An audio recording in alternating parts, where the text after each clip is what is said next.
Udila Purabhavage Dvijamani Gaurayamani Jage Udila Purabhavage Dvijamani Gaurayamani Jage Bhakata Shamuhaloya Sate Gela Nagara Braje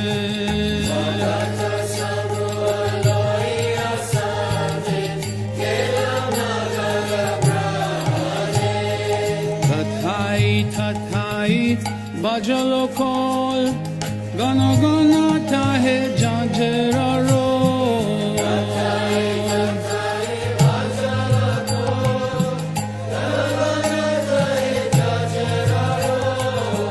Preme Dala Dala Shonara Yanga Charane Nupura Baje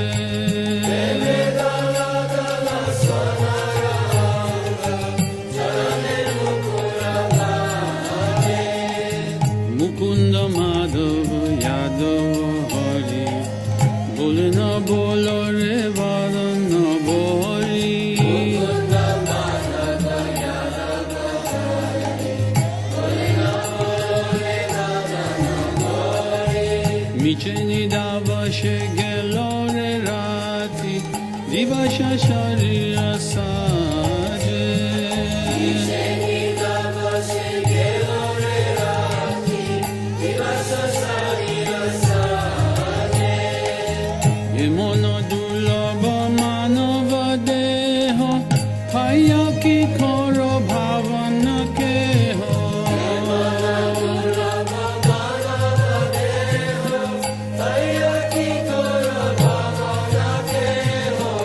Ebena Vajile Jasoda Suta Charame Pori Belaje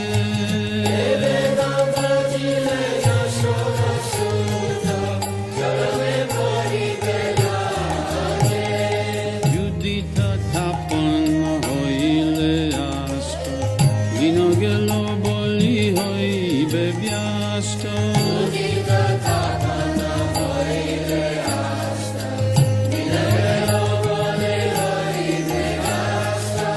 Tabekeno Ebe Ala Sahoy Nabajari Doya Raje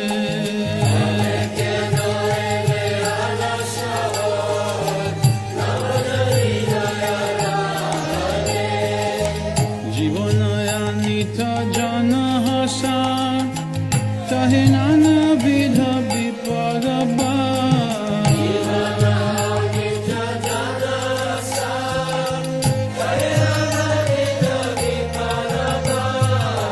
Namaskar Kori Jatane Tumi Taka Hoy Apana Kaje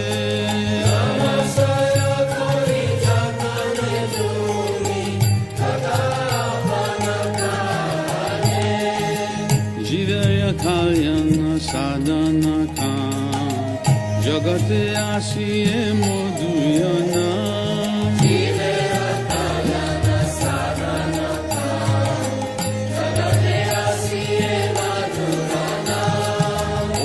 Vidyatimira Tapana Rupe Ridga Gane Viraje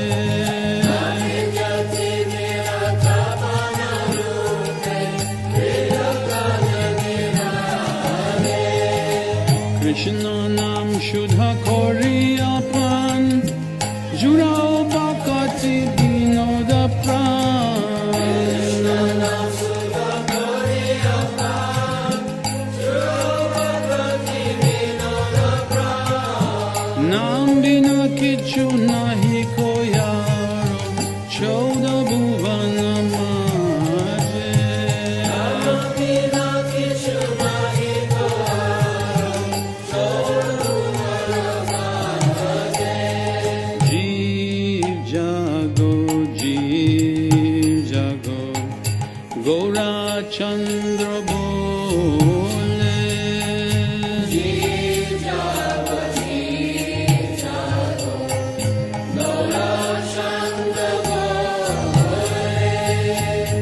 কোথা নিদ্রা যাও মায়া পিশাচির কোলে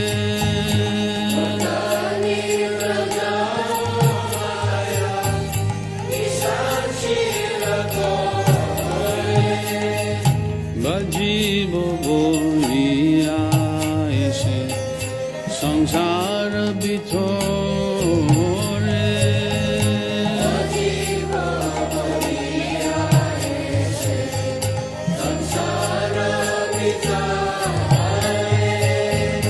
ভুলিয়া রহিলে তুমি অবিদ্যার ভরে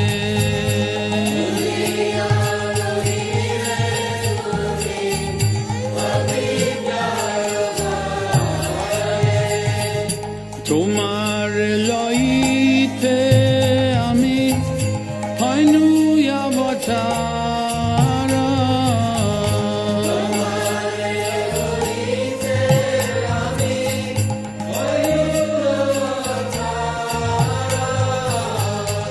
আমি বিন বন্ধু হার কে আছে তোমার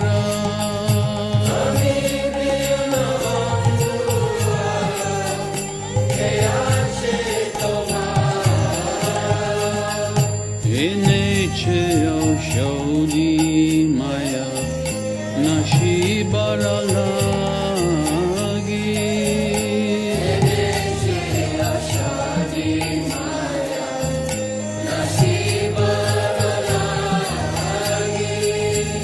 হরি নাম মহামন্ত্র লও তুমি মাগি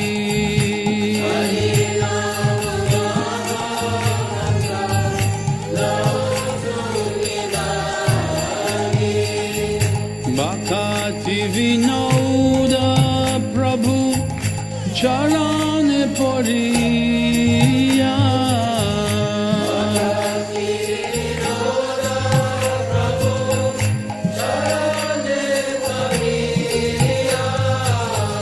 Say Hari Nama Mantra Loilo Magiya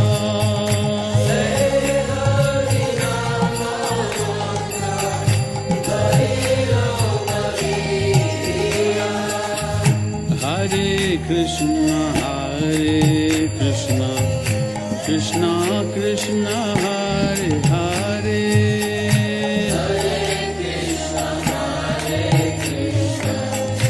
Krishna Krishna, Hare Rama, Rama Rama, Hare Hare.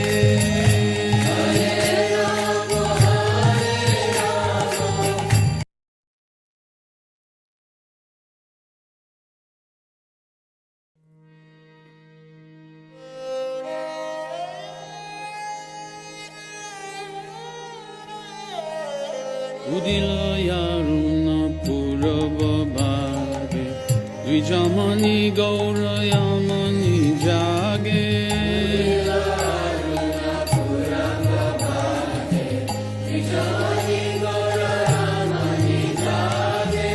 Bhakata Samuha Loya Sate Gela Nagara Braje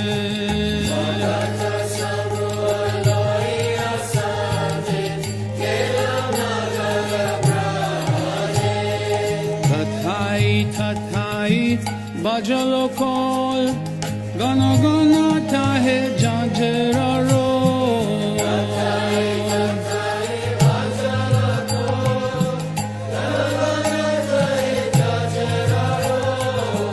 preme dala dala shonara yanga charane nupura baje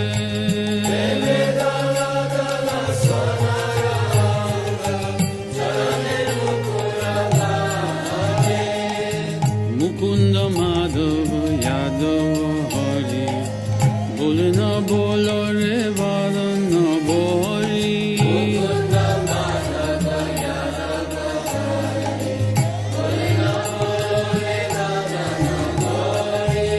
niche nidavashe gelore rati divasha sharira saje niche nidavashe gelore rati divasha sharira saje emono dulabha manava deho kaya ki koro bhavana ke ho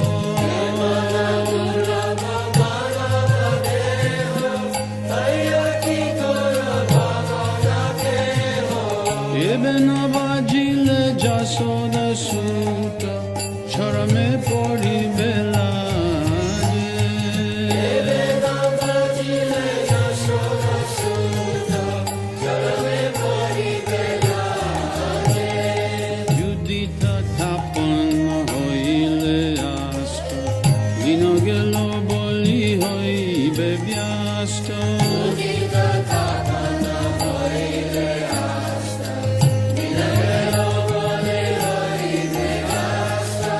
Tabekeno ebe ala sahoy nabajari doya raje Tabekeno ebe ala sahoy nabajari doya raje Jivanaya nita jana hasa tahinana vidha viparabha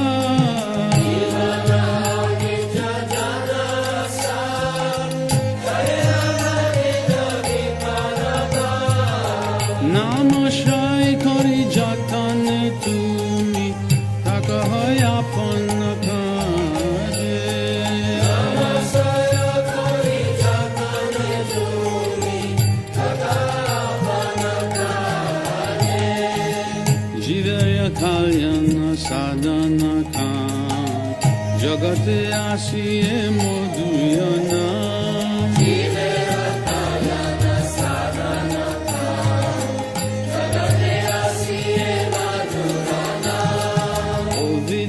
Timira tapana rupe ridga gan viraje Timira tapana rupe ridga gan viraje Krishna nam shudha kori apan jurao bakati dinoda pran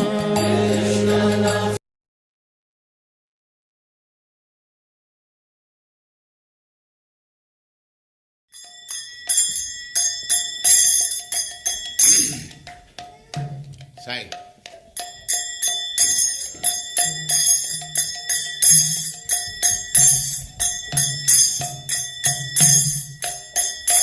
Jaya Radha Madhava Kunya Bihari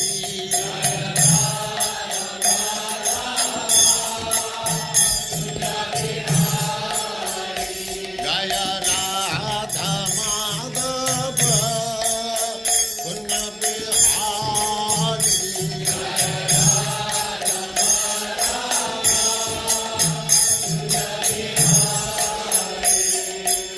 Gopi Jana Vallabha Girivaradhari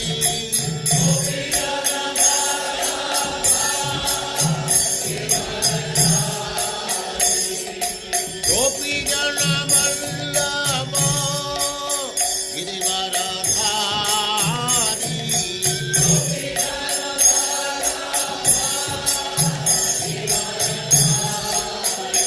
Jaya Radha Madhava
Saraswati Sadasyamad Bhakti Siddhanta Saraswati Goswami Prabhupada ki jai. Ananta Koti Vaishnavrinda ki jai. Namacharya Srila Haridas Thakur ki jai. Prem se kaho Sri Krishna Chaitanya Prabhu Nityananda Sri Advaita Gadadhar Sivas Adi Gaur Bhaktivinoda ki jai. Sri Radha Krishna Go Gopinath Sam Kund Radha Kund Giri Govardhan ki jai. Vrindavan Dham ki jai. Navadvip Dham ki jai. Swami to Bhaktivinoda ki jai. Ganga Mai ki jai. Jamuna Mai ki jai. Tulasi Devi ki jai. Bhakti Devi ki jai. Swami to Bhaktivinoda ki jai. All glories to the assembled Lord. All glories to the assembled Lord. Thank you very much. Hare Krishna Prabhu, my humble obeisances. Hare Krishna. You are welcome for today's class. Nice to see you. How are you? Nice to see you. Good. Nice to see you also. So I'll put the verse on the screen. You have two slokas today. The first has no purport, and the other one has purport. So I heard that the normal timing you have a lot of. You've been having a lot of guests in your normal timing. Yes. Because the COVID-19 is over, so people are back to businesses. So this time around, it's not suitable for people. That's why. So I put the verse. Oh yeah, okay, put the verse. Hopefully.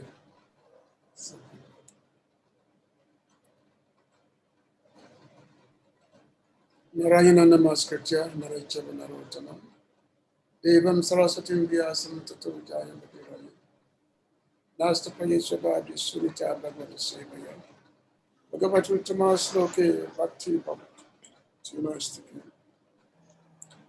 Vede Ramane Chaba Purane Bharatita, Dovada Chamadi, Jari Sabata Giyate, Mokam Karchivachalam, Pranju Bangarchi, Kriya Kripata Hanga, Sri. Dharma Pujita Kadavata Paramoni Masam Sitam, Vedam Vastavam, Atrapastu Shvedam Takata Yumana. Sima Bhagavati Mahamani Kitaki Baya Paraswara, Sadhuri Kitabata Krishna. Namamu Vishnupadaya Krishna Vishaya Putale Srimati Bhakti Vedanta Swami. Namaste Saraswati Devi Gurabani Puchari Sasana. Panchakapatubhyascha Kripasundhapati Tanam Bhakti Vaishnavya. So today's Bhagavatam class, first I'd like to thank the administrators of this forum for facilitating the timing for me, which is the usual, which is 3:30 p.m. now in India, because I understand that the crowd is not there. Your normal timing now, which is the like evening time, your time, which is night time, my time, you have much more crowd. But 10:30 p.m., which is the Indian timing, it's like many of us, because we have to come to Mangalati, wake up from Mangalati at 3 o'clock in the morning. So we already, got to sleep by 11, before 11, so that I can wake up in time for Mangalati. Otherwise, if I have to give a class 10:30 and then finish by midnight, then I have less than 2 hours to sleep for Mangalati. Not too transcendental, but anyway, we'll see. Maybe in the future, I can try for the future. But for today's, so thank you for facilitating the time for this for today's class. So this is the Bhagavatam first canto, chapter 9. It's 9th chapter. This is dealing with the going to see Bhishma Dev, who was on the bed of Harrow. So we just read the text first, and then have some discussion. So tadate bratara sabe sada swai swana bositai ambagachan prataya vipra vyasa dumya dayas tata. So the translation. At that time, all his brothers followed him on beautiful chariots, drawn by first-class horses, decorated with gold ornaments. With them were Vyasa and rishis like Domya, the learned priest of the Pandavas, and others. So the next text. Bhagavan api viprasya Ratena sa Dhananjaya sa chahi vyarotita nritpaha kubera iva gujakahi. Translation. O sage amongst the Brahmanas, Lord Sri Krishna, the personality of Godhead, also followed, seated on a chariot with Arjuna. Thus, King Yudhishthira appeared very aristocratic, like Kuvera, surrounded by his companions, the Guyakas. Purport. Lord Sri Krishna wanted the Pandavas to be present before Bhishma Dev in the most aristocratic order, so that he might be pleased to see them happy at the time of his death. Kuvera is the richest of all the demigods, and herein King Yudhishthira appeared like him for the procession along with Sri Krishna was quite appropriate in the royalty of King Yudhishthira.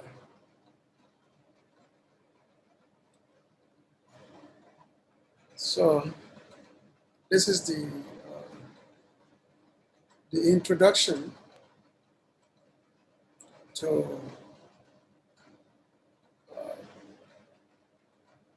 the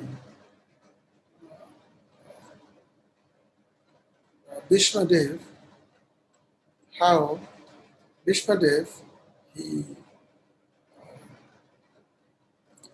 wanted to see that yes, the rightful king had been installed on the throne, Hastinapur.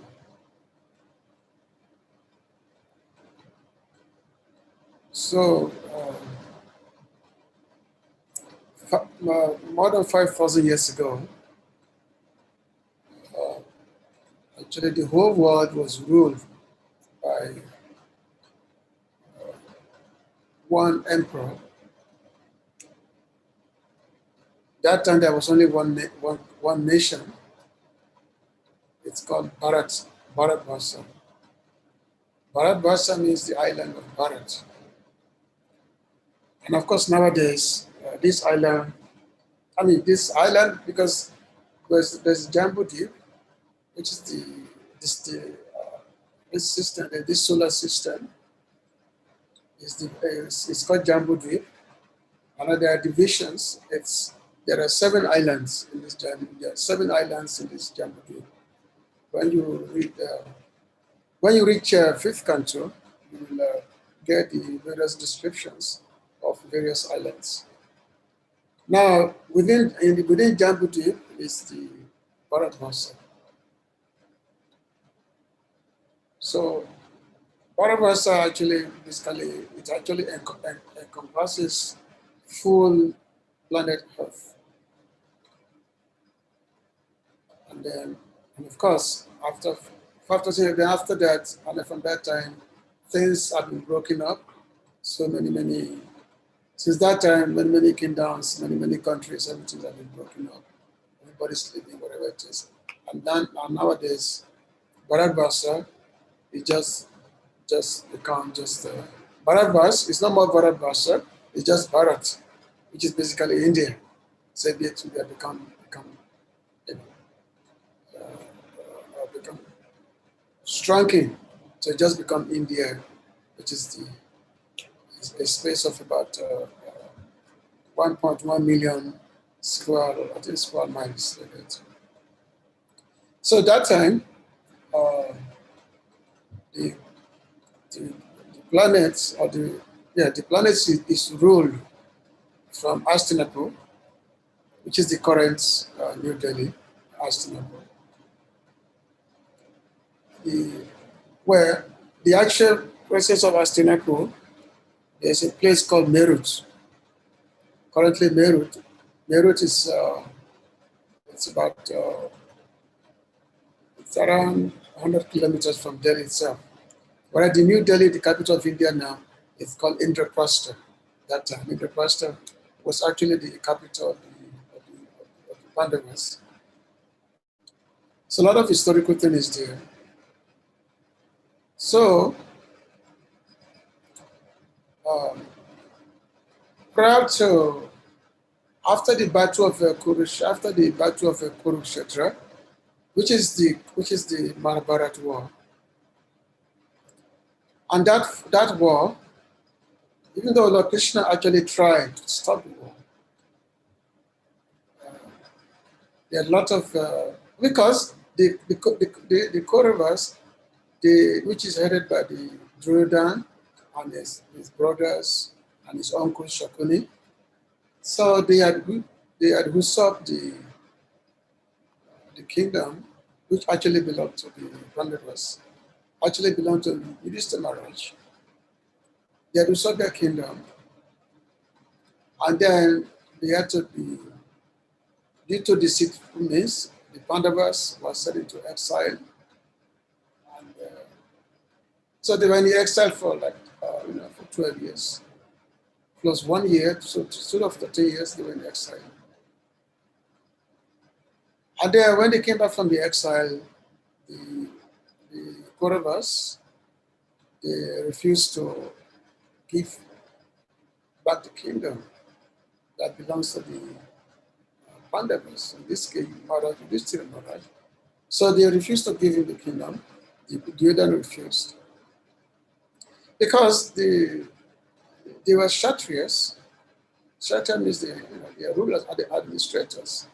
Even though the kingdom actually rightfully belonged to King Yudhishthira, but Duryodhana and his brother, they refused to give back the kingdom. Despite all the negotiation that was done, even Lord Krishna himself went to negotiate. He went to the palace, he went to Hastinapur and tell them that, look, you have to return the kingdom to the Pandavas. If you don't return it to the kingdom, then there's going to be war. And because they have to, being the Kshatriyas, they are meant to rule. Even if you cannot give them the whole kingdom, at least give them some cities to rule over. Or at least give them some villages to rule over. Still, then Duryodhana said, I will not even give them even enough space to put five needles. I will not give them a single space. So Duryodhana was so greedy, he was totally unscrupulous. He refused to give the king. He refused to yield. So in this case, Lord Krishna said, okay, get ready for war, get ready for fighting. There's going to be war. So a big Mahabharata war was arranged. And that time, all the biggest fighters in the world, they were all there. It mentioned that there is a total of 18 Akshayani. 18 Akshayani. Akshayani is the military phalanx. Akshayani, which consists of millions and millions of soldiers, because there were a total of something like 600 million soldiers were there. Both the side of the Kauravas and also the side of the Pandavas. Now, the great personality, Bhishma Dev, Dronacharya, Kripacharya, the great personalities, all the greater personalities, they were fighting on the side of the Kauravas. And the Pandavas, they only had, they actually had a less army and some powerful kings, but Lord Krishna was on their side. Lord Krishna was on the side of the Pandavas. Why? Because the Pandavas, they are devotees of Krishna. So as stated in the Bhagavad Gita, when Dhritarashtra, when he was asking Sanjay that what is the situation on the battlefield, because the battlefield was about to begin, he was asking Sanjay, what is the situation there? Because now I can see that the sons of my brother Pandu, because Pandu was the brother of Dhritarashtra, and so his sons and the son of the Pandavas who are the sons of Pandu. So he's asking that now my sons and the sons of Pandu, now they're all gathered on the battlefield of Kurukshetra and they're about to fight. So what did they do? Dhamashite Kurukshetra, Samaveta Yusava, Mamaka Pandavastava, Kumakubata Sanjaya. This is what Dhritarashtra said. And then of course, then Sanjay begins to describe the assembly of the military phalanxes, the assembly. And then he described the inspection by Arjun, how I wanted to see those who have gathered on the battlefield. And of course, then the Bhagavad Gita was spoken, because Arjun, when he saw that all those who have gathered, they were all family members, which include his guru, his grandfather Bhishma Dev. So all of them, then, so Arjun, he became kind of morose. He said, I don't want to fight because this is just the family members. Just to cut the story short, so Lord Krishna spoke Bhagavad Gita to Arjun, just to encourage him to fight. So at the end of when Lord Krishna finished speaking Bhagavad Gita, so Sanjay then said, Yatra Yogeshwara Krishna, Yatra Patro Danodara, Tatra Shri Vijayo Murti Juvaniti Mati Mama. That wherever there is Krishna, wherever there is Arjuna, then there will certainly be victory, opulence, religion, all auspiciousness. So that is my opinion. So in this case, it's telling Dhritarashtra that do not expect anything auspicious, anything good from the side of your children, because Krishna is there and Arjuna is there. Then ultimately, we can expect victory to only be on the side of Arjuna only, because before the fighting began, both Duryodhana and Arjuna, they went to Dwarka to go and see Lord Krishna. Both of them went to Dwarka, and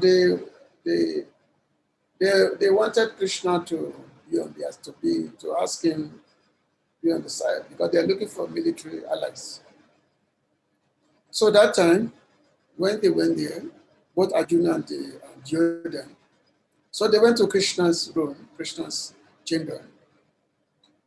And that time, Krishna was taking rest. He was lying on the bed. So both Arjuna and Duryodhana entered the room. And that time, Krishna was taking rest. Lie down on the bed. Because this is a lila, because God, Krishna is God. God does not really take rest. But this is past tense. So Arjun, he was sitting on the feet where the Lord's feet was. He was sitting there, and Duryodhana, he was sitting by the head side of the bed. So when Lord Krishna, when he woke up, when he opened his eye, obviously he saw Arjun first. So Lord Krishna asked, he said, okay, there are two things. Both of you, you come to ask for my help in the battle that is to come. But there's two things. I have the two things.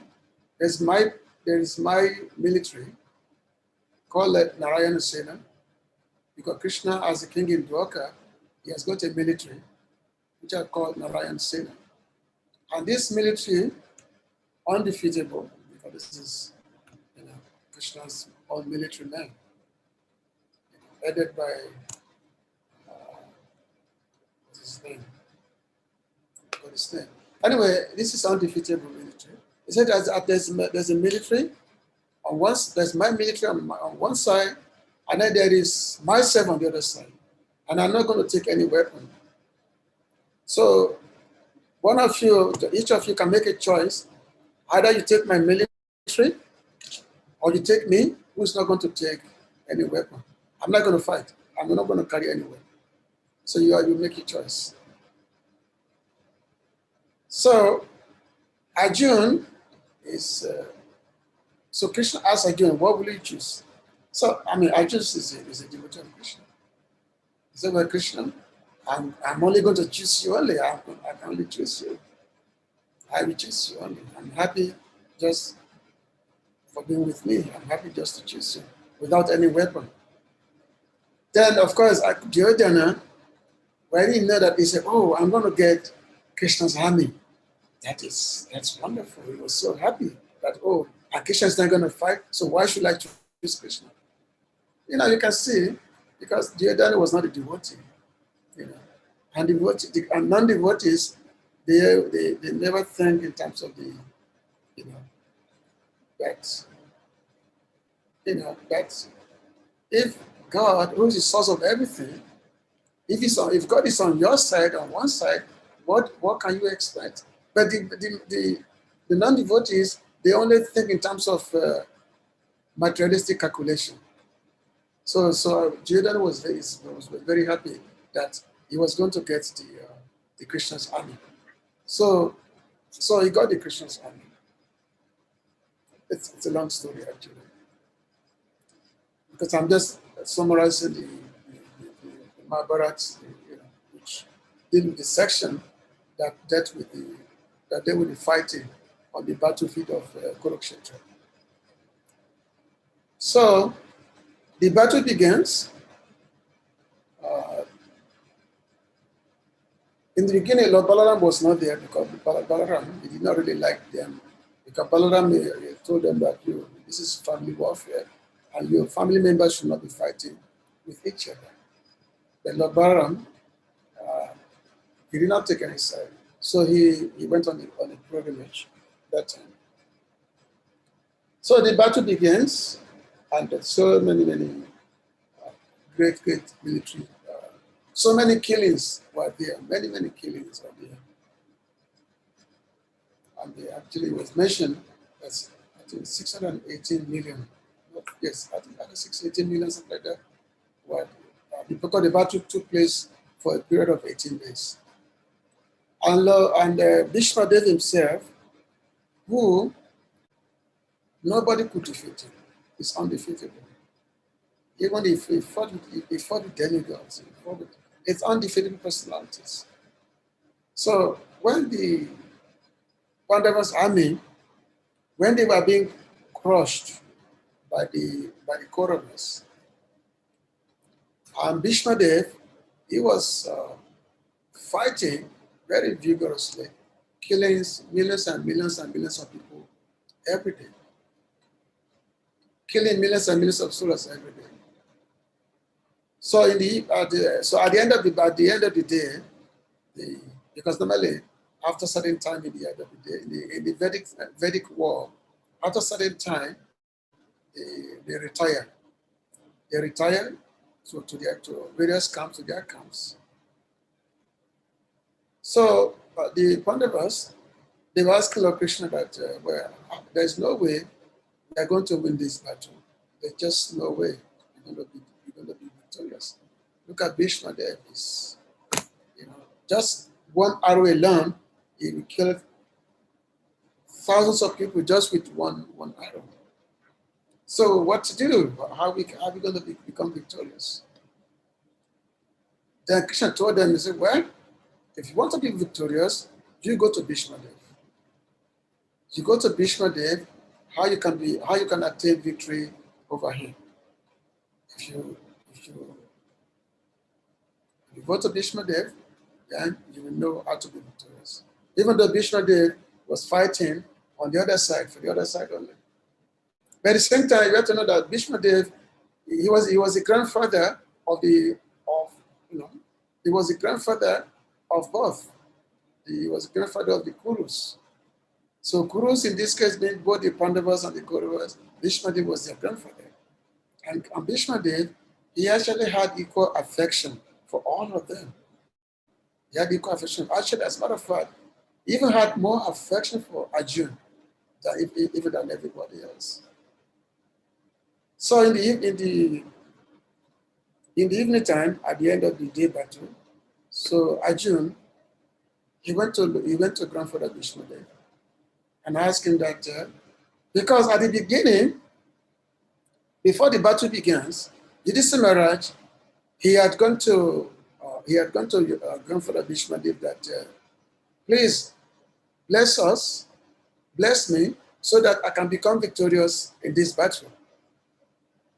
And Bhishma Dev had given his blessing.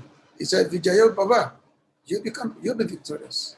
Vijayo Baba, that yes, you become victorious in this battle. So Bhishma Dev had actually given his blessing. So Arjuna, he went to the grandfather Bhishma Dev. He said, my dear grandfather, you had given your blessing that we the Pandavas will be victorious. But now you are killing our armies by millions and millions every day, and you yourself, you are totally undefeatable. So how can we be victorious? And especially if you are alive, how can we be victorious? So Bhishma Dev said, okay, there is a way you can be victorious. There is a way you can be victorious. First of all, he said initially, when just before Bhishma Dev told them how they can kill him, a few days before that, Duryodhana, he had gone to Bhishma Dev and told him that look, you are not fighting to your best capability, and also you don't want to kill the Pandavas because you are very affectionate towards them. So therefore, you don't want to kill the Pandavas. So this is what is you are not fighting your best. So basically, Duryodhana, he was accusing the grandfather Bhishma Dev that you are not fighting to the best of your ability. So then the Bhishma Dev told Duryodhana that, okay, tomorrow I promise you, I will kill the Pandavas. And I have these 5 arrows with me, and I'm going to use these 5 arrows to kill the Pandavas. So Bhishma Dev, and then Duryodhana said, okay, if you are going to keep the 5 Pandavas with these 5 arrows, let me keep these 5 arrows. Let me keep them with me, and then so that tomorrow I will give them to you. It's so that you make sure that yes, you fulfill your pledge, your vow that you're going to kill the Pandavas tomorrow. So Bhishma Dev, he gave the 5 arrows to Duryodhana. So Lord Krishna, being the super soul, he knows all these things. He knows what has transpired. So Lord Krishna, he told Arjuna, he said, you go to Duryodhana Because Vishmadev, he had given him 5 arrows to kill you Pandavas tomorrow. So you go to Drodhan because Duryodhana, he has an obligation towards you. He has an obligation. He had made a promise to you one time before. So, normally the Kshatriyas, when they make a pledge, when they make a vow, they always fulfill it. So you go to Duryodhana and ask him that he should give you those 5 arrows which grandfather Bhishma had given him. So Arjun, he went to Duryodhana. That because say in those because this is a righteous battle. Somebody at the end of the day, the warriors opposing side, they can visit each other. They can do camaraderies. They can eat together. They can converse together. They're like friends in the evening. It's only in the daytime that they fight with each other. So in the evening time, in the night, that evening time, so Arjun, he went to Duryodhana. Arjun said, "My dear cousin, I've come to make a request from you." So Duryodhana said, "Oh, you've come to make a request?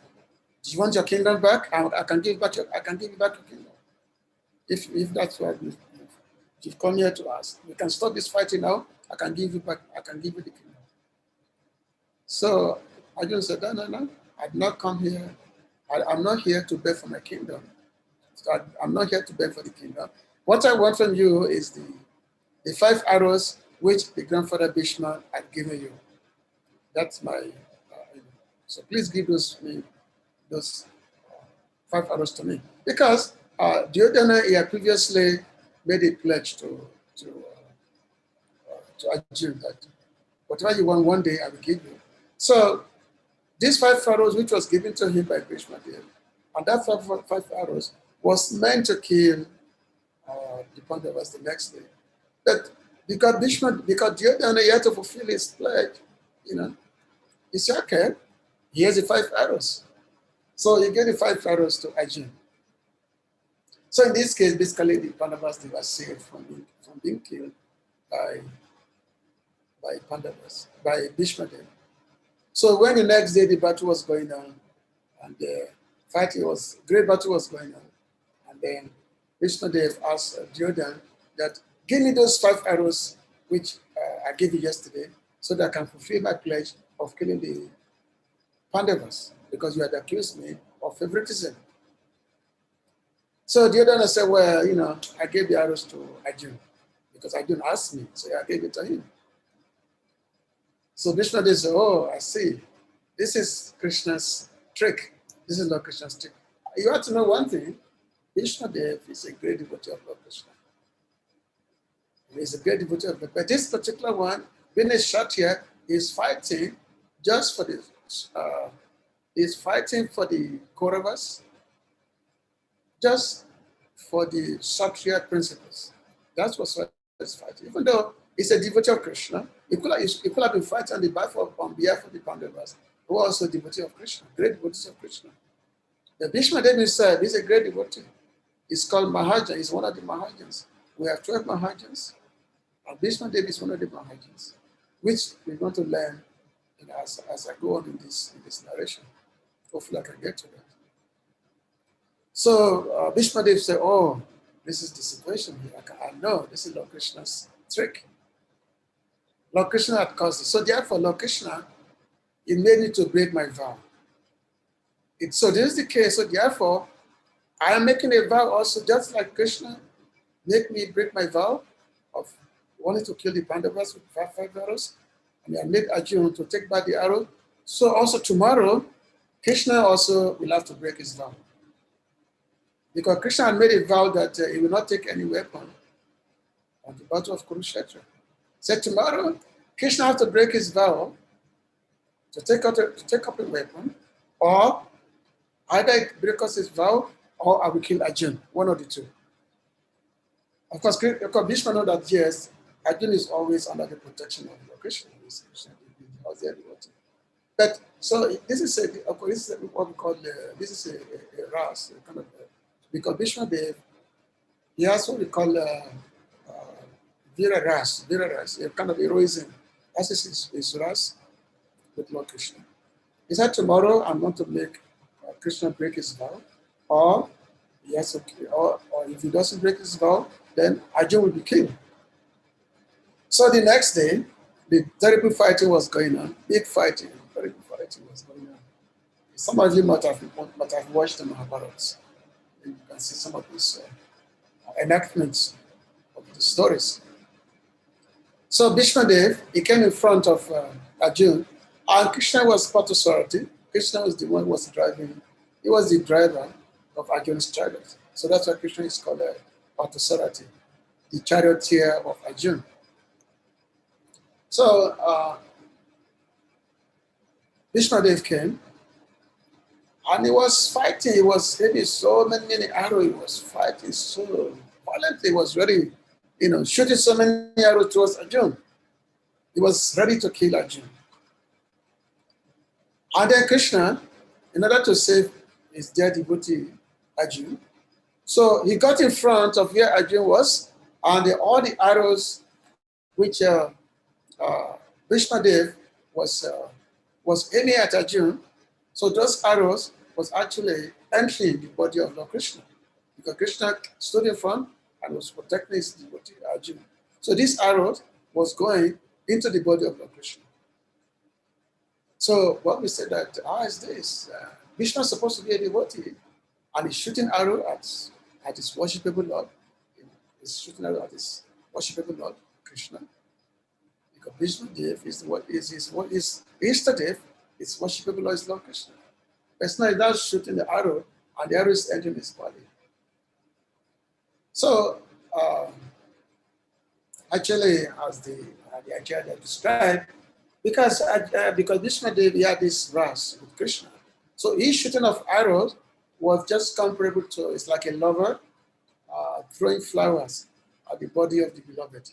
That was it was compared to that. So Krishna became angry, and he said, "Now I want to kill you, Vishnu. I'm ready to kill you now." So the Krishna got up from the chariot and took up the wheel of the chariot and was rushing to kill Vishnu Dev. He was rushing to kill Vishnu Dev. So when Vishnu Dev saw Lord Krishna running towards him to kill him, he was so happy. He said, "Now my desires has not been fulfilled. And now Krishna has broken his own promise of not carrying a weapon because he wanted to protect his devotee. Now my desire is not fulfilled. It's not ready." He said, "Now I'm ready to be killed by him, by Krishna." So he was saying, "Oh, my dear Lord, please come. I'm very, very happy. Now come and kill me." So he was so happy that Krishna was coming to kill him, because now his main desire to get Krishna to take up weapon has been fulfilled. So in this way, the Krishna saved Arjuna, and Arjuna, of course, he ran towards Lord Krishna. He said, "Oh, my dear Lord, please, you made a pledge not to kill, not to raise any weapon. Please don't fight, don't kill Bhishma Dev." So in this way, the Lord did not kill Bhishma Dev.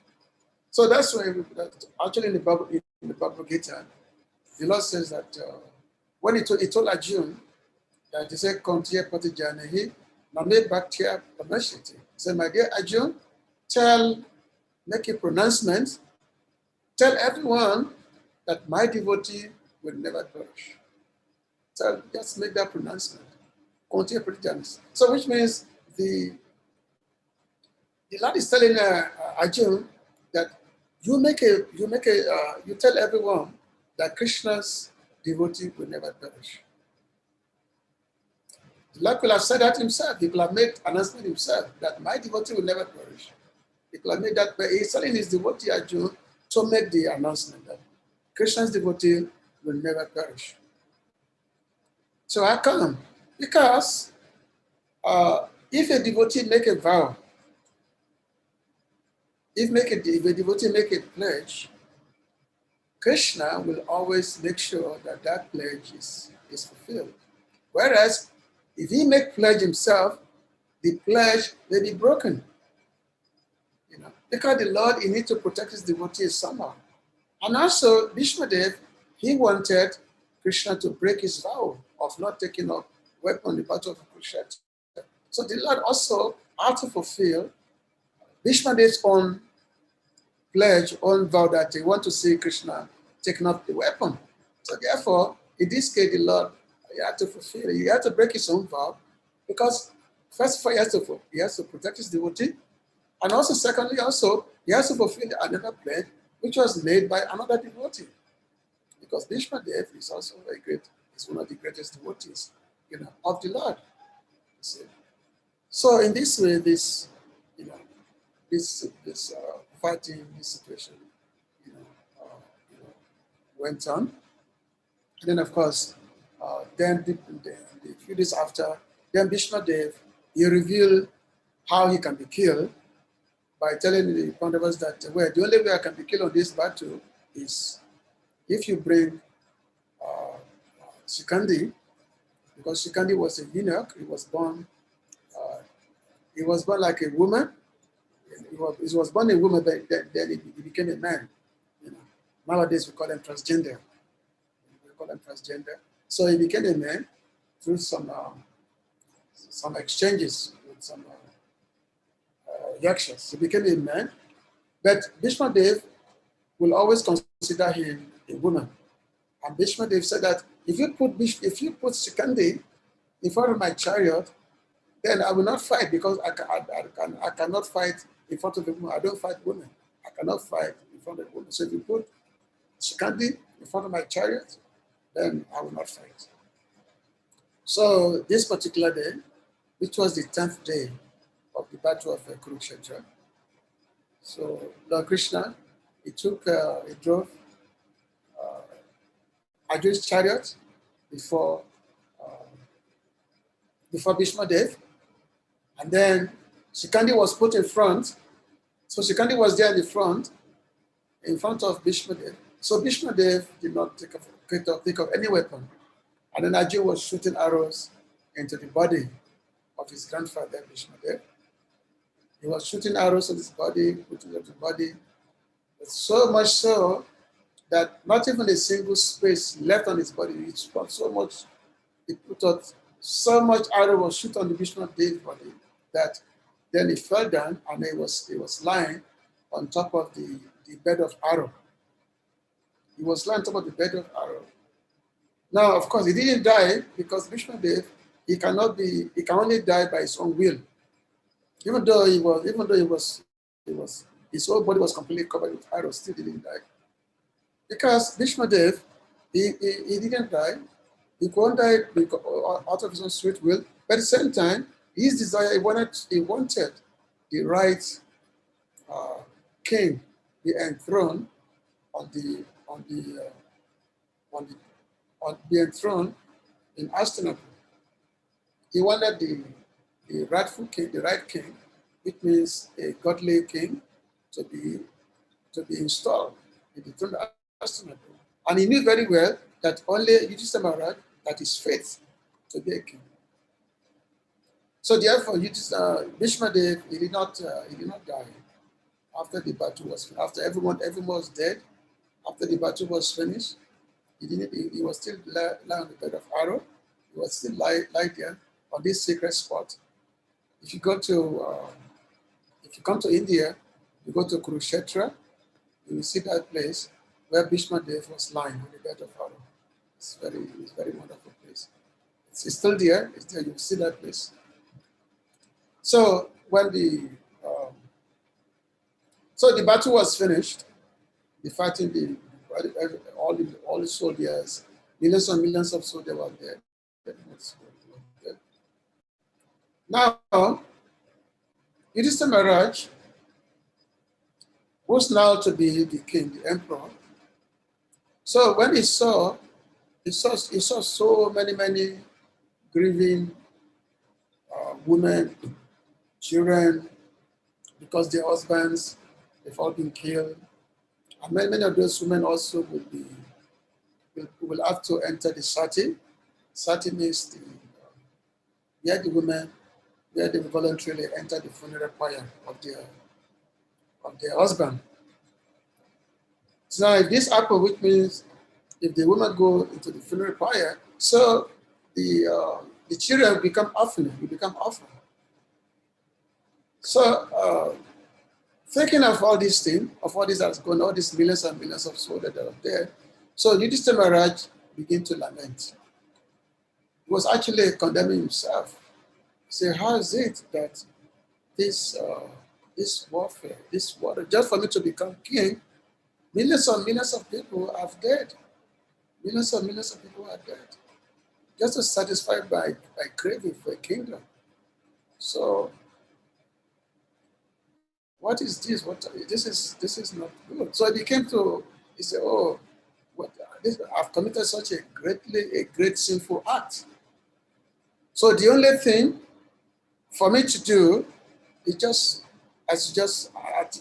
actually, I don't want this kingdom anymore. I really don't want this kingdom. I'm going to go to the forest. I'm going to take some yes. I'm going to go to the forest. I'm going to take some yes. So this thing, because he felt so unhappy, so morose that so much killing, so much had been going on, so much killing had taken place. So Yudhishthira Maharaj was not happy anymore to celebrate. So he was ready to go to the forest and take some yes. So, and then and of course his brother, they became so angry with him. Arjun, Bhima, Nakul, Sahadev, they all became very angry with Yudhishthira Maharaj. That how can you say that? We made all this fighting just for you to become the king. How can you say now all of a sudden now that our goal has been attained? Now you don't want to fight. You want to go to the forest. You don't want to rule. This is cowardness. This is not your duty. This is not the duty of the Kshatriya. And that time, in that place, so many rishis, they were actually there. So they were advising Yudhishthira Maharaj that the right thing for you to do is to be a king. And that is your duty. You cannot take up another's duty. You cannot say that, oh, this duty is not auspicious, so therefore I'm going to renounce this duty and go to the forest. This you cannot do. Your duty is to rule. You have to rule the people. That's your duty. So many sages, they gave their advice to Mr. Maharaj, even though they kept lamenting that, oh, this has happened. What's the value of a kingdom if my grandfather, my gurus, they're all dead? What's the value of the kingdom? So ultimately, Lord Krishna was also there, was also pacifying Yudhishthira Maharaj, giving him proper instructions. So at the end, so Yudhishthira Maharaj said, okay. Then he agreed not to go to the forest anymore. He agreed to rule the kingdom. So they all went back to Hastinapur, and they went back to Hastinapur, and then Yudhishthira Maharaj was installed on the throne. So that was so the next day, Yudhishthira Maharaj he went to Lord Krishna. He wanted to ask Lord Krishna for an advice. And then he saw that Lord Krishna was meditating, was in meditation. So when Yudhishthira Maharaj, when he saw this, he was surprised that how can God does not meditate? Normally, everybody meditates on God. So because you know that Krishna is the supreme Lord, it is supreme absolute truth. So how come he's meditating? The Lord was in silent meditation. Because everybody meditates on him. He cannot meditate, doesn't meditate on him. So when then the Lord opened his eye. So when the Lord opened his eye, Yudhishthira Maharaj asked him that, my Lord, when I came here, I saw that you are meditating. How is this? Everybody meditates on you, all the great yogis, mystics, they meditate on you. How come you are meditating? So Lord Krishna said, well,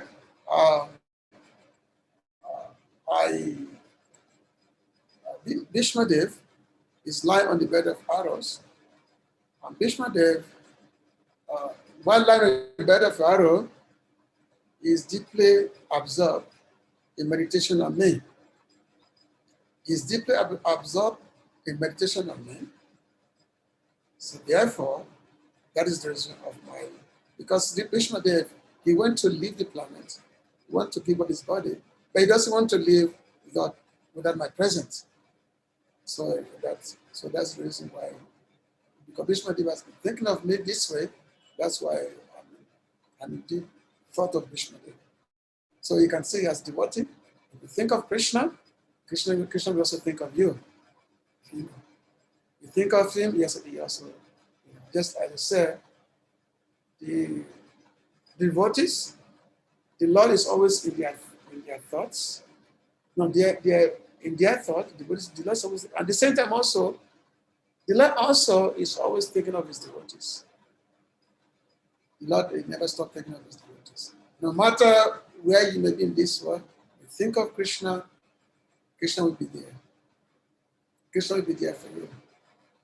So the arrangement was made that the Pandavas, Krishna, or everyone will not go to the battlefield of Kurukshetra, where Bhishma Dev was lying on the bed of arrow.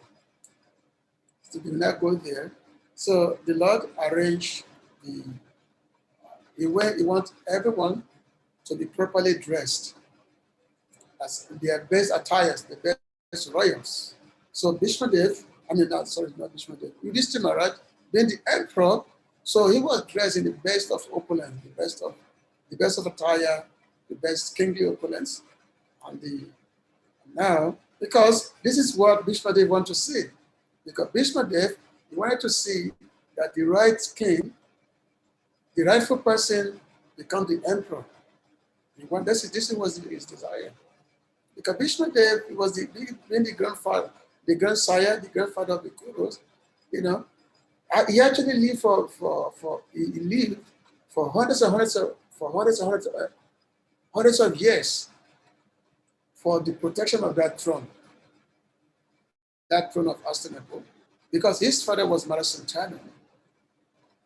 And Marasantanu, who originally wanted Bhishma Dev to be the king, but because of his promise to his wife, Satyavati, so Bhishma Dev could not become the king. But at the same time also, Bhishma Dev, he made a vow that yes, he will always protect that kingdom.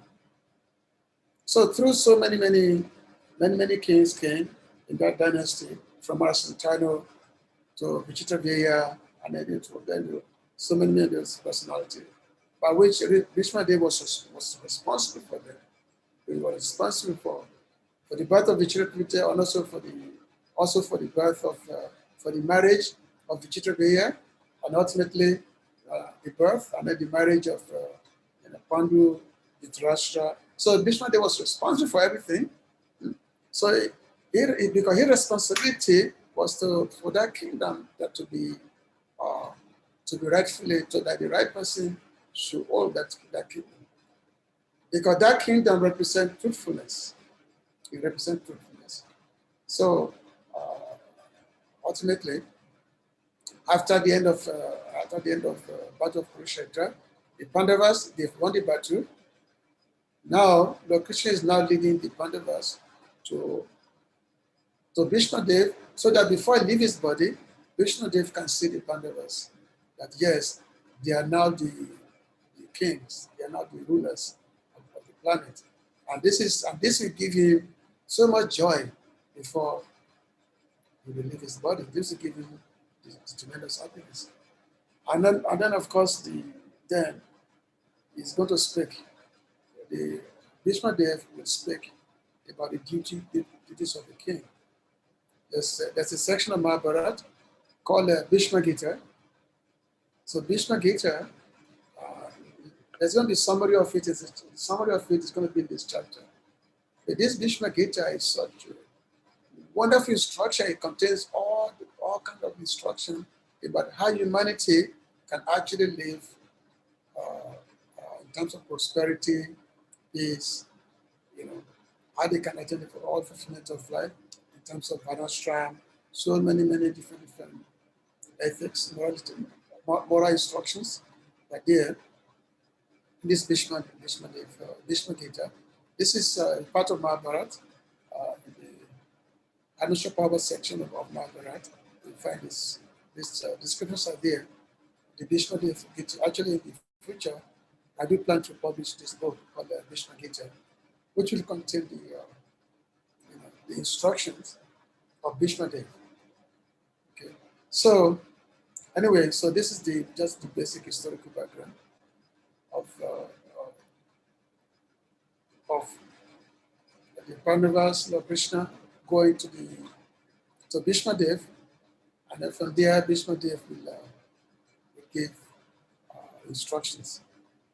So I'm going to stop there. If there is any questions or comments, I'm stopping. Hare Krishna. Maybe, Prabhu, okay, thank yeah, you for your class. I have some question. In the course of your lecture, you mentioned that this war battle was righteous battle. So I want to know what makes this battle righteous, because war is said to be hell. How is it righteous? Well, it is righteous battle because actually Lord Krishna himself was there. Because in the Bhagavad Gita, the Lord says, Yadai Dai Damasha Glani Bhavati Bharat. Advitanam Adamasha Tadatmanam Sridhamiham, that whenever there is predominance of irreligion, so at that time I come and I make effort to terminate irreligious principle. So the battle itself was actually arranged by the Lord's own arrangement, because the Lord wanted to basically exterminate all the irreligious elements, all demonic elements that affected the earth at that particular time. And because the place where the fighting took place was also a place of pilgrimage. Kurukshetra was also called Dharmashetra. It's a place of pilgrimage. So that makes it religious too. And also because the war was conducted by Krishna, by God. It was directed by him. So therefore, it is religious war. It is war that is meant to get rid of irreligion. It's meant to get rid of irreligion and to establish religion. So that's why it is religious principle. And that actually fulfilled the Lord's desire to get rid of all the demoniac elements. And of course, as when he said that I don't want to fight, before the Lord spoke the Bhagavad Gita, so Arjuna said that even if you don't fight, all these people, they are already put to death by my arrangement. But you, Arjuna, I'm simply putting you there, you simply as my instrument. You're simply the instrument. They're already dead. They're already dead. As a matter of fact, when Arjuna saw the universal form of Krishna, and that universal form, he saw all the soldiers entering into the body, entering into the mouth of the Lord and the mouth of Krishna. So you consider everyone is already dead already by the Lord's arrangement. But the Lord always wants to give glory to his devotees. So therefore, so the Lord said that you are simply my instrument, that's all. So therefore, that's why it is religious, religious fighting, religious message. It's only those kind of fighting that is authorized, not just any whimsical fighting. And that's why it's called Dharma Yud. Dharma Yud means religious war. Dharma Yud. Yud means war. And so religious war, that's what makes it religious war. Thank you, Prabhu. If Bhishma is a great devotee, like you said, yet he engaged in this battle by supporting the evil deodar. So how can a great devotee support evil evil deed done against the Pandavas, and yet to bring it down to us, when we as devotees also fight among ourselves, everybody will blame us for fighting at each other. But 12 Mahajan, Bhishma Dev, supporting evil, fighting the devotees. So why do we blame devotees also when they engage in fighting? Well, first of all, devotees are not evils. So if a devotee fight another devotees, that is sign of no fightness. Of course, the devotees normally don't fight with each other, argument with this, fighting. Now, Vishnu Dev, as I mentioned in my talk, that he has a particular rise with Krishna. That he has a Vira ras. Vira means the heroism. And there are so many circumstances which prompted the Bhishma Dev Dronacharya to fight on the side of the Kauravas. There are many circumstances. But sometimes, if one is to analyze from a scriptural or religious point of view, one will wonder that how come? Because they know what is right. They know what is right. Both Dronacharya and Bhishma Dev, they know the right. After all, Bhishma Dev is one of the Mahajans. We have 12 Mahajans who established their religious principles. 12 Mahajans. And one of the Mahajans is Bhishma Dev. They established religious principles. Okay. So, how come this particular situation, Bhishma Dev was fighting on behalf of the opposing forces, and let's say on behalf of the evil? Sometimes things like that happen, but still, because Bhishma Dev been the greatest fighter, the greatest warrior of his time, it was even the makers cannot defeat him, Bhishma Dev.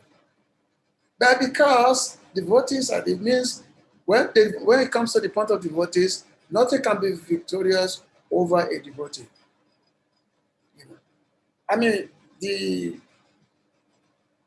The strength of the Pandavas was very small compared to the strength of the Kauravas. It was comparable to the whale and the tiningula fish. The whale is a big fish. I don't think we have whale in Africa. So whale is a big fish. I know West Africa, I don't think there's whale there, but you have whale in many other places. Big fish. But there's another fish that can swallow a whale, tiningula fish.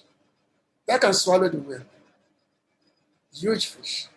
So the Kauravas, the Pandavas, they are compared to the whale, and the whale by the Kauravas, they are compared to their military strength.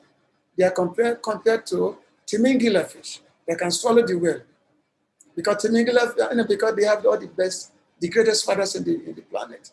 Bhishma Dev, Dronacharya, Kripacharya, so many, Karna also. Karna, who was the son of the sun god. But despite all this, still, the Pandavas, they were victorious over them. Because why? Because the Pandavas, they were godly people. They were fighting for the right cause. So therefore, they were victorious. The Pandavas were victorious. So which means, ultimately, as they said, Satan, Satan Prajayate, that the truth will always remain victorious. As I said, the truth will always come out victorious. So that's why this Mahabharata war was the most instructive war ever recorded in the history of mankind. So, of course, compared to what you are asking in terms of if devotees are fighting, while we are to blame, while we are to decide, of course, normally devotees fighting is basically due to new fightness. So normally devotees do not fight another devotee. It's due to new fightness that devotees fight with each other. It's due to new fightness. Thank you. Our next question from Sahadev Prabhu. Okay, King Sahadev. Go ahead, Sadhu. Hare Krishna, Shri Shara Prabhu, Hare Krishna. Hare Krishna, Sadhu. Good to see you and good to hear from you again. Nice to see you and happy to hear from you. I have a question. Probably you answered it in your lecture, but I was listening to your lecture on and off, so I will apologize if I'm just repeating myself. But you said something which was also said in yesterday's class by Shivas Vanachari Prabhu, that Bhishma Dev wanted Shri Krishna to break his promise to Arjun that he wasn't going to fight. So my question is, why did Bhishma Dev want Krishna so badly to break his promise? Hare Krishna. Hare Krishna, thank you. Yeah, as I said, both Bhishma Dev and Arjun, they were both devotees of Krishna. Okay. And so, because Bhishma Dev, he knew that Arjun taking up the arrow from Duryodhana was Krishna's own instigation. After all, the Lord is super, so the Lord knows everything. Because in order to, Krishna do not want, he wants his devotee to always be protected. So therefore, Bhishma Dev, because not getting the arrow, I know that arrow has been taken by Arjun from Duryodhana. It's okay, this is Krishna who had done this, who had caused this, instigated this. So therefore, just as the Lord has broken my vow, I also want to break his vow of not wanting to take weapon on the battle of Kurukshetra. So this scenario, this is the characteristic of devotees, because sometimes devotees, out of love, they sometimes have some fighting with the Lord, out of love, out of some more fighting with the Lord, they have to fight. This is just because there's a relationship here. Just like in Vrindavan, when there's so many cowherd boys who are devotees of Krishna. They're all cowherd boys. And sometimes they will challenge Krishna. That, oh, Krishna, you think that you are a strong man? See, I'm much more stronger than you, so therefore let us fight. Let us fight. And of course, because this due to love, this is the atmosphere of the Lord. So Krishna will fight with them, they will wrestle together, and sometimes they will defeat Krishna. You can see. They will defeat Krishna in a wrestling match. This is due to love, nothing out of that. So Bhishma Dev, it's not that he was saying, I want to see Krishna breaking his vow. He wasn't saying that because he was so angry. He said, oh, this. No. He was actually saying it out of love because he knew who the Lord is. But because he has a strong relationship with the Lord himself. So due to love, it's okay. Krishna will have to break his vow. Otherwise, if he doesn't break his vow, then his devotee Arjun will be killed. So in this way, so the Lord,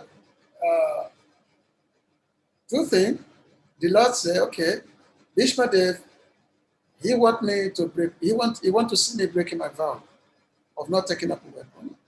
And also, and I have to always protect my devotees.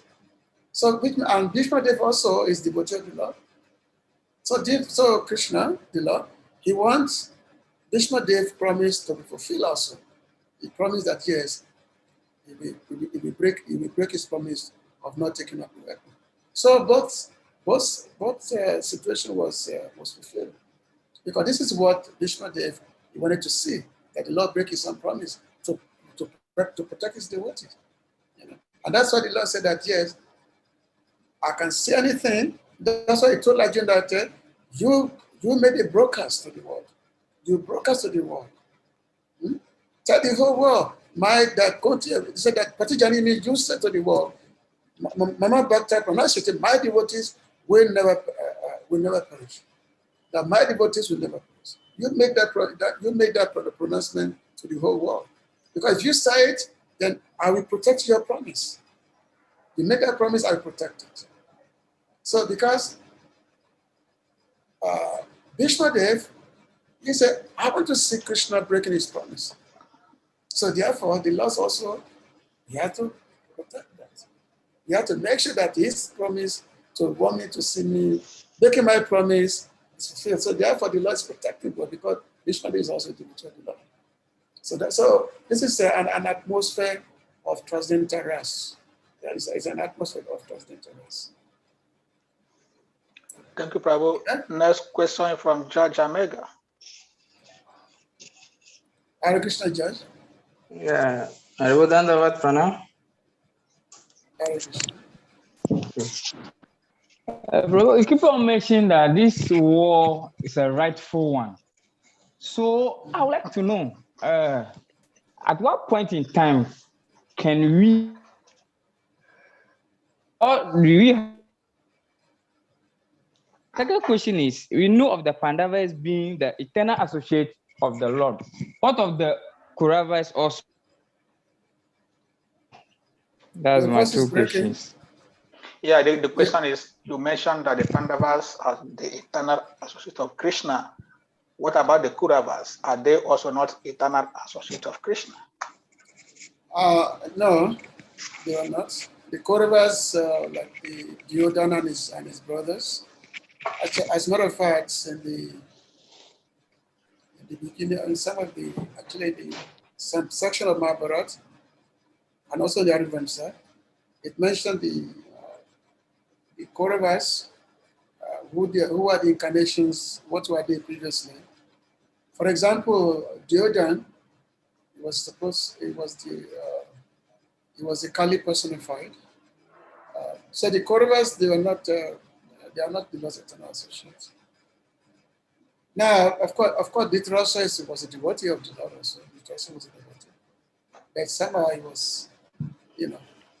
was captured by affection for his children, who he knew very well they were not righteous.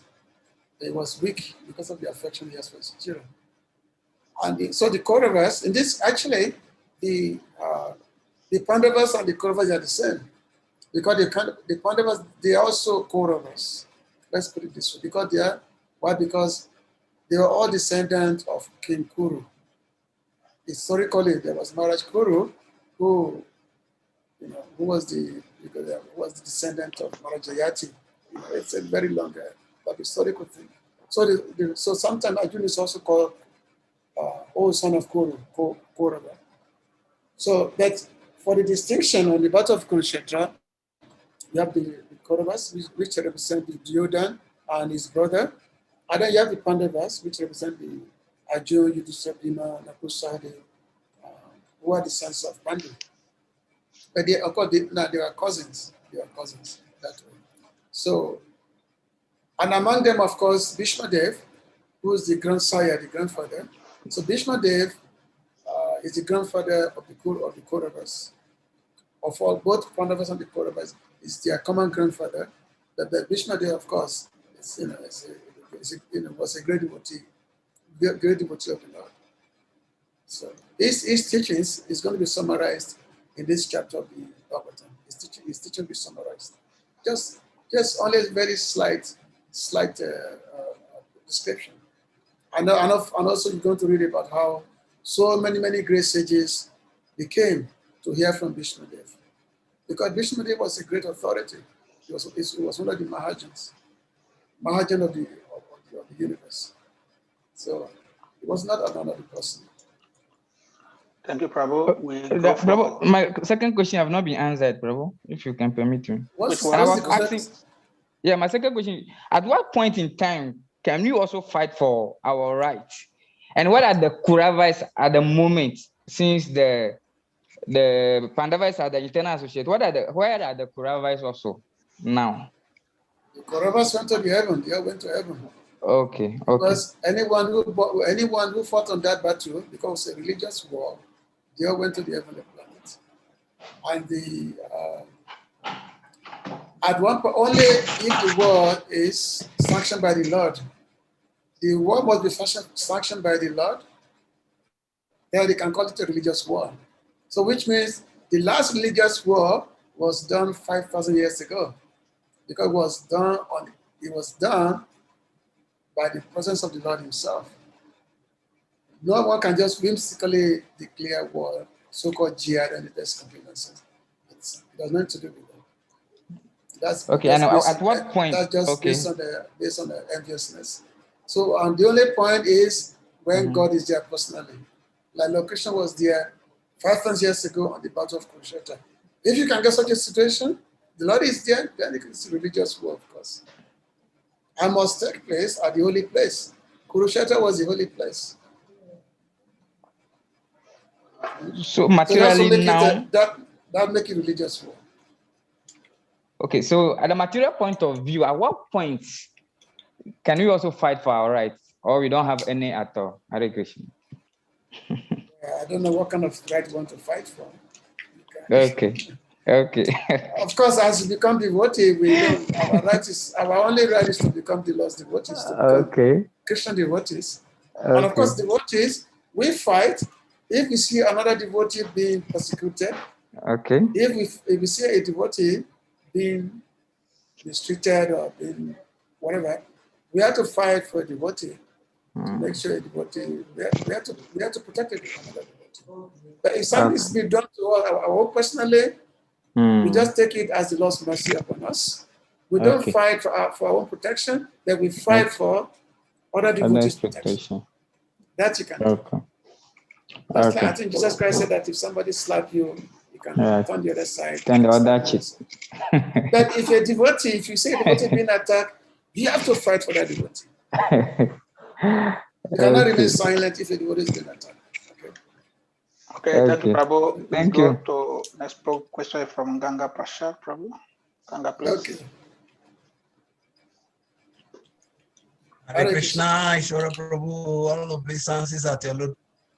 Thank you very much for this session. And my question is not only from this lecture, but I've had many people speak about this, the battlefield of Kurukshetra. Krishna is the cause. He wanted the battle to be fought.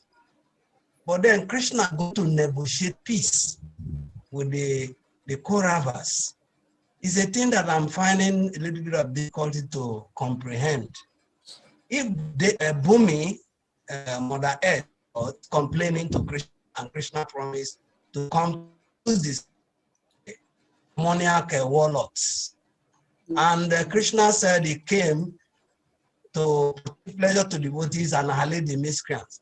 And Krishna wants to go and negotiate with Duryodhana and the Kauravas, kind of baffles me. Because ultimately the battle will be there, they will fight, they will kill, and he wanted to gather all of the soldiers in one place. So what was the need of going to do that? What sounds like diplomatic? Yeah, it was a great diplomacy. It was greatest diplomacy because the Lord, because after all, Lord Krishna has a relationship with the Kauravas also. As a matter of fact, Duryodhana's daughter was married to Krishna's son, Samba. Actually, Duryodhana was Krishna's in-law. His daughter was married to Lord Krishna's son. So there's a relationship there. And, even just Mother Gandhari, Dhritarashtra, they're all devotees of Lord Krishna.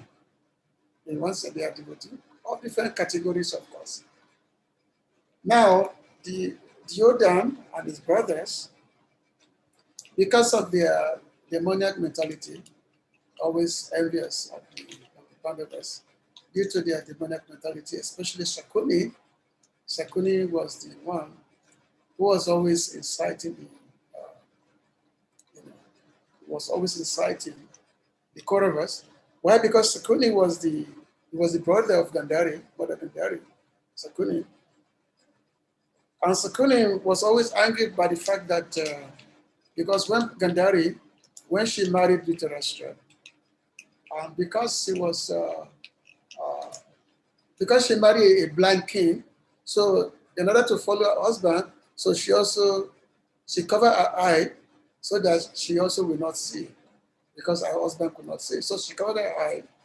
So in this way, Sakuni was always angry that that her sister Gandhari was made to be like this. It was very it was so it was always want the way to have revenge.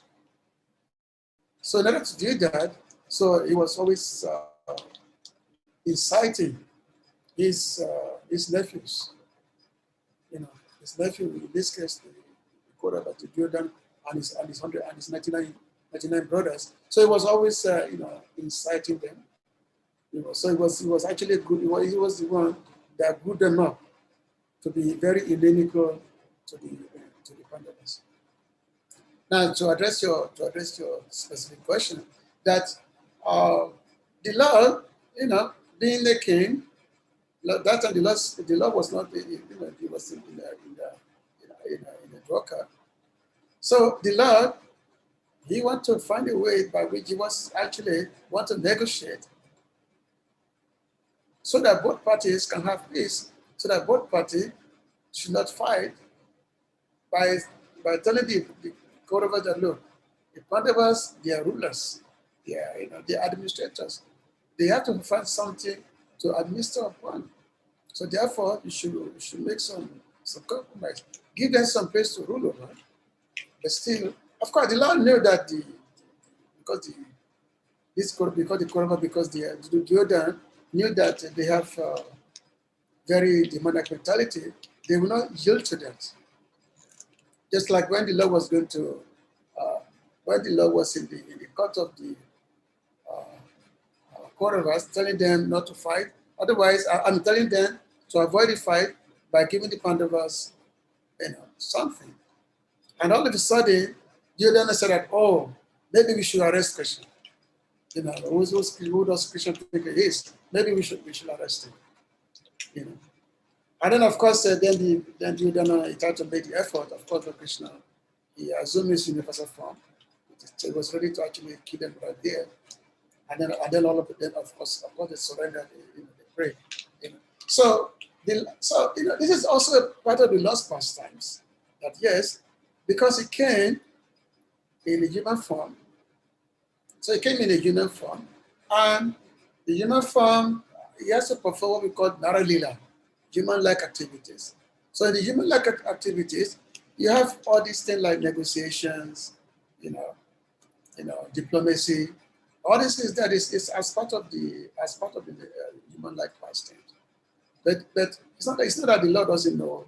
It's not like he could have easily exterminate all those various demonic elements just by the chink of his eye, could have easily be exterminated without the war. He could have easily done that. But this is just part of the lost pastime, part of his lovely life. And we want to see that that the devotees can also struggle, because on the part of devotee, the struggle also have to be there. The effort have to be there. Because in a devotee doesn't mean that we just sit around and do nothing. We have to perform effort. We have to do something. So we have to do some activities. So therefore, the Lord knew very well that the Pandavas are not going to yield, but still made the effort anyway. But when the Kauravas did not yield, so therefore the fighting became a possibility, which is exactly what happened. But we should just understand in the context of the Lord's pastimes, it's human-like, it's human form, it's human-like pastimes. That's how we should just understand it. Because there are so many issues that happen on the part of Kurukshetra. Many things that happen that sometimes it's just beyond our comprehension, especially when we have to think of, Vishnudev, why he had to fight on behalf of the Kauravas, or Dronacharya, even Krishna's own army, headed by, what's his name? I forgot his name. Who's the commander? Commander of Narayan Sena. His name is, anyways, I forgot his name. He was also there fighting for the Kauravas. So many things like that were difficult for us to understand by human logic. You know. But spiritually, we can know that yes, this is the Lord's own pastimes. This is the Lord's that despite all the difficulties that may be there on the part of the devotees, they always come out victorious. That is my answer to my opinion to that. Hare Krishna. Thank you, Prabhu. Thank you. Next Is that, question. Okay. Is that okay, Go on. Ganga Prasad Prabhu? Is that okay? Thank you very much, Hare Krishna. Hare Krishna. Thank you. We have question again from Sahadev Prabhu.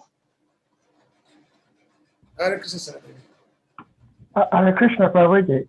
It's a follow-up to my first question. If a circumstance or if another being somehow can make Krishna break his promise, then what is the guarantee of the promises Krishna has given us in the Bhagavad Gita? Could it be possible that at some point a situation is going to make him break such promises? Actually, only no one can make Krishna break his promise. Only a devotee can make Krishna break his promise. Only a devotee, just like Bhishma Dev was a devotee. That's why he's the devotee, because he said Krishna had to break his promise of not taking weapon. Because Bhishma Dev was devotee, it's only a devotee can make Krishna break it. Otherwise, the Lord will not break his promise. However, because for the protection of his devotee, sometimes the Lord may break his promise only for the protection of his devotees. But he told Arjuna, that's why I told Arjuna that Krishna devotee will never perish. That's the Lord's promise. Actually, devotees is making the promise, not the Lord. And whatever devotee promises, the Lord will keep that. The Lord will always protect the devotee's promise. So that's why I say, if a devotee desires something, the Lord will fulfill that desire. That's one story. There was one time, Anuma, who was a great devotee of Lord Ramachandra. So Anuma was a great devotee of Lord Ramachandra. So now, there was one person. This person was kind of like an offensive person. And Lord Ramachandra wanted to kill this person. Lord Ram wanted to kill the person. So now this person knew that Lord Ram was coming to kill him. So what he did, he went to Hanuman and said that, my dear Hanumanji, I want you to promise me something. I want you to make a promise to me. Whatever I say, I want you to promise. I want to make a promise for me to whatever I say. So Ananda said that, well, what are you going to say? What are you going to say? He said, I just promise me that, yes, whatever I say, you will agree to it. Ananda said, okay, whatever you say, I will agree to it. Then this fellow said, well, Lord Ram is coming to kill me, so therefore, I want your protection. I want your help. Lord Ram is going to kill me. So when Anuma heard this, first of all, his dear Lord is Lord Ram, and what to be done? This fellow, he has somehow tricked him into making a promise. So what is to be done? So Anuma said, well, and his Lord, how is going to, and he's supposed to fulfill the desires of his Lord Ram. And he at the same time, he has made a promise to this rascal fellow. He said, well, the Lord is up to the Lord. Anyway, I'm going to have to do something. So when the Lord was coming to kill this fellow, so what Anuma did was, so he stood between the Lord and this fellow. So Anuma said, well, my dear Lord, either you have to kill me before, otherwise before you can kill this fellow. you have to kill me first before you can kill this fellow. So when Loram said that Anuma is standing between him and this fellow, so because Anuma is a dear devotee of the Lord. So the Lord said, okay, the Lord simply. So the Lord gave up his anger to kill this fellow. So in this way, this fellow, somehow by his trick, by pleasing a devotee of the Lord, he was able to avert a situation whereby he was to be killed because the devotee has made a promise to protect him. So the Lord, fulfilled that. So therefore, the Lord will make the Lord promises that his devotee will always be protected. That's the Lord's own promise. He's not a devotee. And if a devotee promises something, then the Lord will accept. Just like when our child, for example, when Srila Prabhupada came to the West, he wanted to make devotees of Lord Krishna. He wanted to make a devotee. And even though in the beginning, the Prabhupada was saying that, but I don't know if these people will be able to understand the message or not. I don't know if they'll be able to be able to understand, because these people, they're so much in the mode of ignorance. But I don't know if they'll be able to understand the message. But somehow he said, well, but my dear Lord, I'm just your instrument. So therefore, if you like, you can make me dance, you can make me dance if you like. So because this is the desire of the Lord's devotee. So therefore, when Prabhupada started preaching in the West, America, and then from there, and then, so because it was this desire to make Krishna devotee, so the desire was fulfilled. So therefore, we have devotees of Krishna outside of India, from everywhere, because of this desire of the Lord's pure devotees. So this is how we can understand this concept. Thank you, Prabhu. I think I have last question for you from what Sadev is asking you. If Krishna, somebody can make Krishna break his vow, I personally believe, yes, a senior devotee, a purer devotee can block someone's right of going back to Godhead. Because if you are so pure, and you're a pure devotee to Krishna, and you pray to Krishna, make a wish, I don't want this devotee to come back to Godhead. Krishna will break that his promise of protecting the devotee, because he did it with the Pandavas and the Kauravas and Bhishmadev. So who are we for him? I'm coming, Prabhu. Who are we for him not to do it? He will do it again, because then my question is, devotional service is individual. And we are told that we need the mercy of Vaishnavas to go back to Godhead. So how is our devotional service depend, like it's individual, depend on the mercy of another human being? That is because that human being can, if it's more pure, can pray to Krishna, this devotee, they will frustrate you, make you not to go back to Godhead.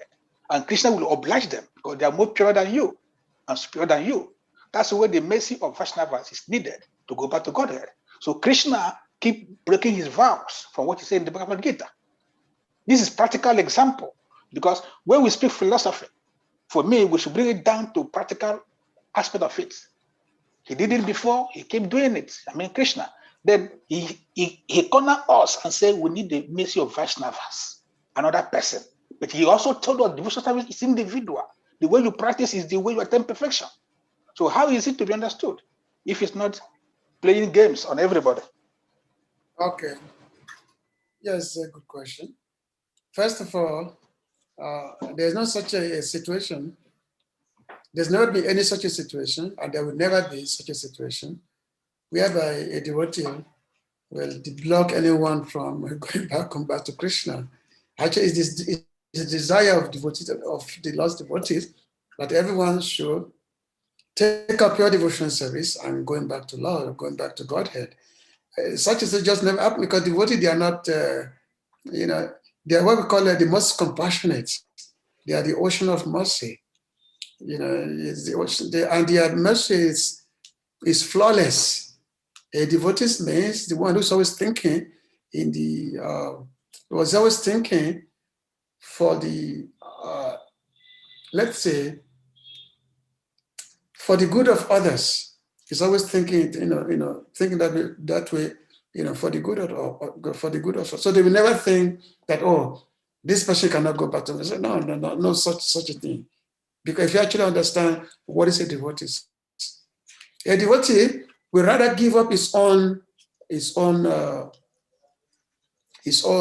let's say, privilege of going home, we rather, a devotee rather go to hell and let others come back to God. Just like when Ramanujacharya, when he was given a mantra by his guru, that you chant this mantra, and this mantra will liberate you.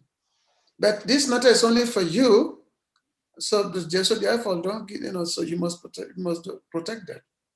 So Ramanujacharya, so when he got this secret mantra from his guru, but what he did was that he went to a marketplace and make a big announcement that everyone take this mantra from me, take this mantra. Because if you take this mantra, you chant this mantra, you will be liberated. So when his guru came to hear of this from him, that he has given this mantra to the public in the marketplace, give people to people, and it's basically, this is the gurus, this is the disobedience of the guru's word. So ask him that, why have you done this? I've given you specific instruction not to give this mantra to anybody. So Ramanujacharya's reply said, well, I understood this. I know that I have disobeyed your instruction.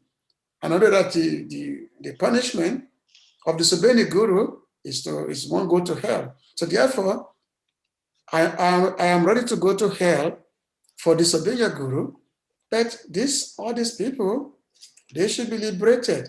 So therefore, give them all, all liberated by chanting this mantra, because you said that this mantra, if anyone chanting, will be liberated. So therefore, I give to everybody. So they cannot be liberated, but I'm ready to go to hell.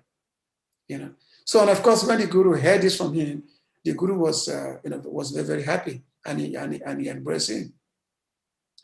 Just like when Haridas Thakur, when he was being punished by the Muslim kings, he was being punished by the marketplace. He was being beaten like anything. But Haridas Thakur, even though he was being beaten like anything, he was simply thinking in terms of the welfare of the people who are beating him. He was simply thinking, oh, my dear Lord, please do not take seriousness the offense of these people. Please, please, liberate them. So this, we have to understand this very well. Devotees are not, if someone is actually a devotee means who's the embodiment of all these qualities, the mercy, the compassion, they are the well-wisher of all living entities. That's what devotee means, And the more advanced we become, the more well-wishing we become of others. So therefore, a devotee is called, what is it, the Sanskrit, Krishna, what is that? The Paraduka. Yeah, Paraduka Duki is there, which means he's very happy when he see the happiness of others, and is unhappy when he see the unhappiness, when he see the unhappiness of other. It's also referred to as Jiva Doya. Doya means be merciful to the Jiva. And there is no limit to that. There's no limit. So which means that's why our child wanted to pray, because the Jiva Doya means always be merciful to the Jivas, always be merciful to them. That's what it means. So there's no such a thing, such a circumstance, when a devotee will never say that, oh, I'm going to pray that this person do not go back to God. Therefore, God's kingdom is not domain of anybody. No, God's kingdom is not anyone's domain. How can you say that, oh, I don't want this person, not to go back to God? No, that is completely, it's a totally materialistic conception, That is never there. Devotees are always merciful. They are ocean of mercy. They are ready to give up their life just to save others. Okay? Thank you, Prabhu, for your nice class. Thank you so much. And there's no more question. Yes, Sadev is, has Sadev written his hand? Sadev, your hand is up again. Okay, please. Okay. Hare Krishna, Prabhuji. Hare Krishna. We were discussing about this particular chapter yesterday. So this chapter is going to be a very interesting and a very controversial chapter at the same time, because many things going on in this chapter are questionable. And so where whoever is speaking, when anybody asks a question, it's just a matter of trying to probe further into why certain things took place. I think George Amega's question, the way you answered it is just the ideal world. In the ideal world, no devotee fights for himself. A real devotee will fight for other devotees. But in the practical world, in the real world, that is not what we see. So his question is, if somebody is a devotee and there is another devotee seeing this devotee being attacked and that devotee is not helping him, what can that devotee under attack do to protect himself? Or he just has to just raise his hands up in the sky like Draupadi did and just surrender to God. But I have heard many times from Guru Raj Maharaj that Srila Prabhupada himself said that if people want to attack us, we are ready to attack them back. So the question again is, under what circumstance can a devotee defend himself if he's being attacked? Hare Krishna. Well, Narada Muni used to have a disciple, a snake disciple. It was a snake. I don't know if you heard the story before or not. So Narada Muni had a disciple snake, cobra snake. The snakes, cobra, ready to bite you at any time, to attack you, bite you anytime. But somehow Narada Muni had a disciple snake. And after having Narada Muni as a guru. So I'm sorry, I'm not trying to cut you short, but if in a situation where just raising your hood is not sufficient enough, raising your hood is not sufficient enough. No. The point is this. Just understand the concept. When he had the snake as the disciple, and the disciple stopped fighting, and all the children, they were molested, they were, giving him misery, molesting, stuff like that. And it was miserable because he wasn't fighting back, was miserable. So he went back to Guru that, well, what to do? I'm having this problem. This is what they have been beating here and there. What to do? So the Guru said, okay, just raise your hood and if you raise your hood, then they will, but don't bite, but raise your hood, but don't bite. So when you raise, because when you raise your hood, everyone will run away. So therefore, as devotees, technically, of course, even though our nature is to fight back, because now our nature is okay. Somebody says something to you, immediately you want to because that's just natural reaction. Somebody say, "Oh, Prabhu, you're such a useless fellow." Somebody chastises you, immediately you want to fight back.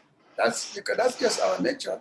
But the more advanced we become in devotional service, the more we actually defend less of ourselves. The more we see, the more we are in a situation of self-protection. But at the same time, other devotees will never allow us to be abused by others. Okay, just to be more practical. Let's say you are traveling in some places, you're on Sankirtan, and somebody comes to attack you.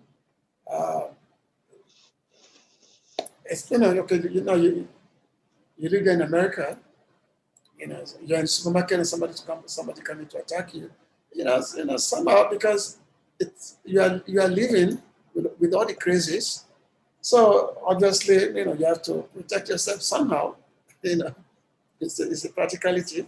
So somehow you have to protect yourself, because everyone is mad in the material world. So somehow you have to protect yourself. But that is, if you are serving the material, what to do, you have to protect yourself somehow. But if you don't, then they will do damage to you.